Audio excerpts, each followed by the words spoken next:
Thank you for joining the Florida Center for Students with Unique Abilities March webinar, Measuring Student Learning Outcomes. My name is Drew Andrews. I am the Technical Assistance Coordinator here at the Florida Center for Students with Unique Abilities at the University of Central Florida. Our presenter today is Dr. Viki Kelchner, and I'll let her introduce herself. And I want to let you know that this website is going to be recorded. It will be on our website, and also the PowerPoint handouts will also be on the website. So at this time, I'm going to turn it over to Dr. Kelchner. Good afternoon, everyone. Again, my name is Viki Kelchner, and I'm an assistant professor at the University of Central Florida in the Counselor Education and School Psychology Department. Today, we're going to be taking a look at measuring student learning outcomes and why they are important. Oops. There we go. So why is it important to measure student learning outcomes? Well, the reason it's important is it helps you to implement strategies to respond to diverse needs of students, to improve effectiveness by measuring how students learn, measuring what students learn, and develop new and diverse educational experiences while observing student mastery. The mouse is very sensitive, so bear with me. So major principles that kind of umbrella the whole concept and assessing student learning outcomes, really you should incorporate lots of collaboration, so always promoting collaboration. Make sure it's dynamic and continuous, so assessing learning outcomes never stops.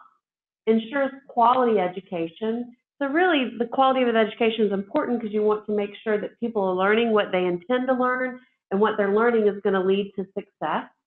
Focuses on learning how, what, and how well students learn, and is integrated into our daily teaching and planning.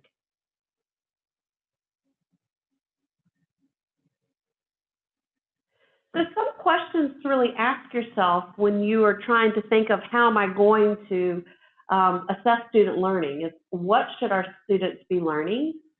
What are they actually learning? Is it what they should be learning, or is it something different? What can we do to help our students learn? And then what types of changes can we make to increase actual student learning? Some examples of those types of changes might be assignments, activities, the materials that we're learning to help them grasp concepts that we're trying to teach them. All those are questions to be addressed. A few more questions to address are the teaching principles equally effective for diverse populations? So with the population that we work with, we really want to make sure our strategies, the way that we're implementing them, are the strategies really the best strategies for the IES population that most of us will be working with? Are students gaining needed skills and values? So are they gaining anything that they need that leads to employment? Are they gaining values that they need to gain? And how do we improve our practice to address student success? And can students apply to real-world applications? Does this lead to employment? So some steps to address student learning outcomes. One, you want to identify student learning outcomes for your program. So really, what are these for your program? So with our programs, the ultimate goal is employment. So what do they need to learn within that program that will reach that goal? So determine practices used to achieve outcomes through curriculum mapping, determine appropriate methods of assessment, and then also you need to gather evidence. And then step 5, really connecting those dots.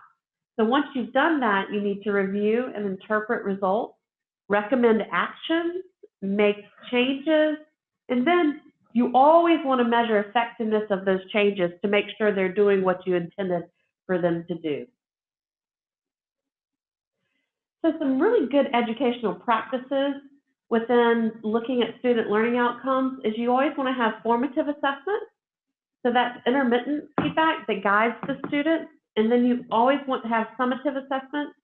That's the final analysis of students' cumulative knowledge, skills, and attitudes. And then you want to use self-reflection and collaborative priorities, and then always making sure to create an environment for ongoing campus program-wide dialogue.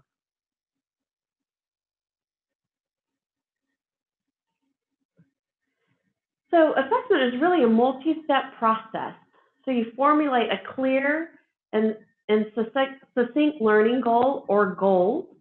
Hopefully you have more than one for your students. You articulate those learning goals to your students. They need to know what they're going to be learning, and then decide what your students should be able to do or if they have met those learning goals. Then you're going to move into developing an assessment instrument. So some examples of those are tests, essays, or projects, and a scoring rubric. The rubric helps not only for you to gauge if they're doing what they need to do, but it also enables the student to know what the expectations are. So you administer the assessment instrument to your students, evaluate your students' performance on the assessment instrument, assess your students' mastery of those learning goals given their performance on the assessment instrument, and then reflect on why students did or did not master their learning goals. And then at that point, develop strategies to help them be or become more successful in the future. So, top 4 essential skills to succeed in employment in Florida. You have professionalism and work ethic, critical thinking and problem solving, communication skills, that's verbal and written, and then teamwork. So the reason I included this slide was if these are the really fundamental skills that our students need to link to employment to be successful after they graduate, well then what do we need to do to be able to assess to make sure they're learning these skills? So there are 8 post-secondary education competency frameworks, and I listed all 8 of them because then again, you need to think, okay, our students need to be competent in all 8 of these areas. So career management, communication, critical thinking, global citizenship, leadership, professionalism, teamwork, technology. So those competencies really should also drive what we're teaching them, how we're assessing to make sure that they're learning these competencies so that they can be successful. So there's lots of ways to measure learning outcomes. So some methods of assessment, you have indirect assessment. So you're really asking students to reflect on their learning rather than demonstrate it. Capture students' perceptions of their learning and the educational environment which supports learning. Provide signs of student learning but does not establish exactly what they're learning.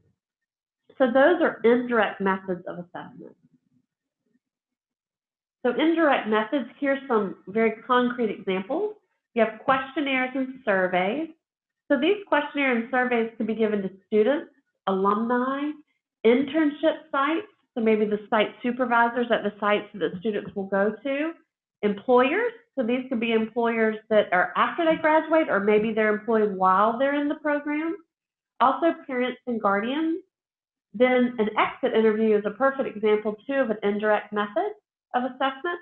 You can run focus groups, and those could target students, parents, guardians, internship supervisors, even mentors. If they have on-campus mentors, which are other students that mentor them with that program, you could run a focus group with those students as well. So all of that is you're collecting data to really understand if people are meeting the goals and what their outcomes are. So job placement rates, graduation and post-graduation is another way to get a lot of good information. And then course evaluation. Okay, so another type of method of assessment is a direct method of assessment, which is students display their knowledge and skills as they respond to assessment instruments. So really looking at the student work products or performances that demonstrate exact level of learning. So this is tangible, it's visible, it's self-explanatory, and it's evidence of what students have and have not learned. So these direct methods could include program developed tests or test questions. So you really could go through the NACE standards when you're implementing or creating these assessments. Also rubrics for evaluating essays, papers, exam questions, capstone projects.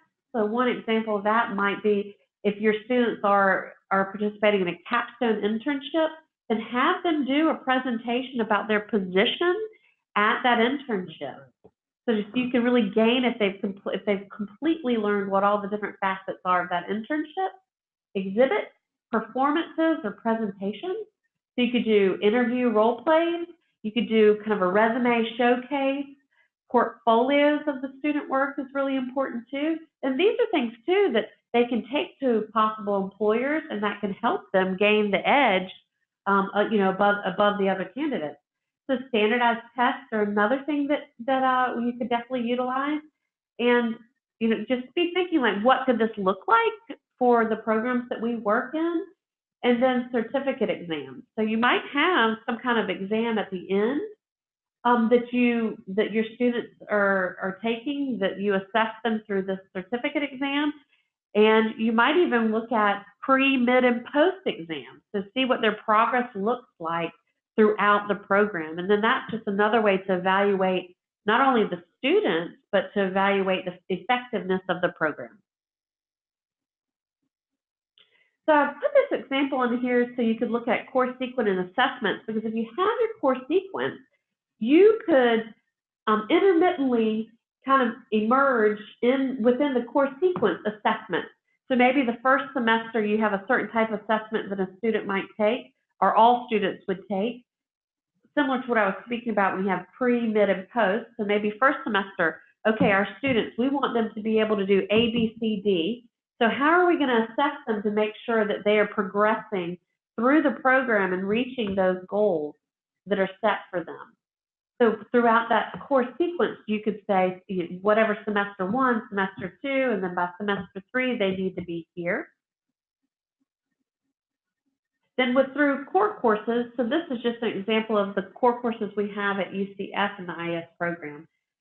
So you have 7 courses. So we really were looking at what are the strategies for student success, how do you career plan, and there's a lot that goes into that. So we have 3 different courses for that. Personal leadership, intro to communication. So all of these are part of those NACE standards and competencies. So these courses review and teach students, and they have also real-world, experiential learning that is components of the courses too. And then the internship, which is the varying credits. We have a co-curricular internship, work internship that's on campus, and then that capstone internship.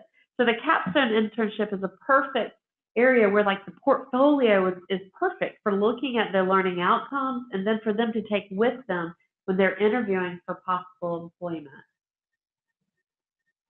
So I put this in here too, so you can kind of see an example of, what are the targeted learning outcomes? What are the skills students need for employment?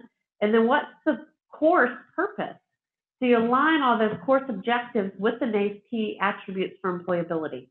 So here, if you see, you'll see week 1, kind of what's the overview, introduction, and then assignments would be the interest profiler. If you keep on moving down, you can see that you have defining success, and then those are aligned with course objectives, which are spelled out within all each course syllabus. All the syllabi have course objectives, and then those are aligned with NACE standards.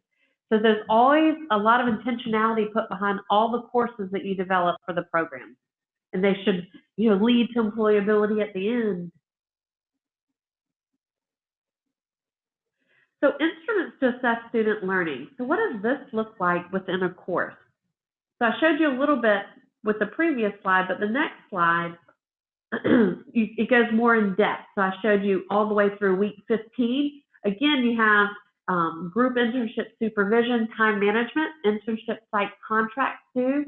Then you have your course objectives, you have your NACE standards. So that each syllabus should incorporate objectives with standards and all be aligned. Then here is a table just looking at each one of those core courses that I spoke about previously. And within like personal leadership, you look at financial literacy. Well, how are we going to assess that? Then we have a name and assessment that's aligned with that. And then a description of, you know, what's the purpose of that assessment. So I have that broken down for each course that we provide here at UCF. So again, constantly looking at what's the purpose of the course, what are the learning objectives, how can we assess student learning outcomes, and then, you know, what's the final goal. So you always want to be paying attention to satisfactory academic progress. You want to make sure that your student is moving forwards and not backwards. So what does that look like? Often universities will set up SATs for attendance, cumulative grade point average, satisfactory course completion, a pass rate of 70%, NACE employer attributes. You use assessments, again, what I was referring to was pre, mid, and post. So that really does key you in, or do they have mastery of these skills by the time they leave our program? And if they don't, then what do we need to change? So why is all of this important? Well, align expected student learning outcomes, having satisfactory academic progress standards, they all create a meaningful program of study that contains employment-related credentials that we hope leads to employability and sustainability with employment, so that our students can lead independent, really successful lives. Next steps. So the next step, maybe we'll start looking into a program evaluation. So taking those student learning outcomes and really looking at how those can inform our program, and is our program reaching the goals that we need. That's it for today. So you can't ask me any questions because it's a recording. But if you have any questions at all, please don't hesitate to reach out to me. I'm Viki Kelchner at the University of Central Florida, and Drew will provide the slides and my contact information. Thank you, Viki. That was awesome. Great information. Again, you can reach out to myself, or we'll also have Dr. Kelchner's contact information on the website. And also, I wanted to apologize for the earlier mix-up with the time. That was actually one of my mistakes whenever we got the time a little mixed up earlier. So I hope that you'll enjoy the recording, and we look forward to seeing you at our next month webinar. And so at this time, I'm going to end the webinar and hope that you have enjoyed it.